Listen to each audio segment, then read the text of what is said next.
চোরে চোরে হালি এক চোরে বিয়া করে অন্য চোরের শালি। কথা বলছিলাম টিকটকার শিপন, অর্থাৎ হাফেজ শিপন কিভাবে ভাইরাল হয়েছিল, সেই ধারাবাহিকতায় এখন বর্তমানে মাওলানা থেকে চুলকে কাটিং দিয়ে বা দুইজন আর সেই রকমের প্ল্যান করে মাওলানা থেকে টিকটকার হয়ে গেছে, অর্থাৎ মাওলানা ওমর ফারুক। মানে এরা 1971 সালে জন্ম কেন হয় না, এইটা আমার প্রশ্ন। যদি তারা 1971 সালে জন্ম হইতো তাহলে আমাদের আর 9 মাস যুদ্ধ করা লাগতো না।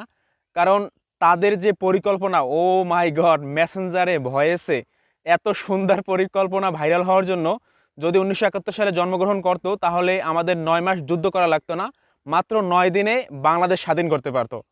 ভাই আপনাদের সেলুট, মানে শিপন এবং ওমর ফারুককে সেলুট।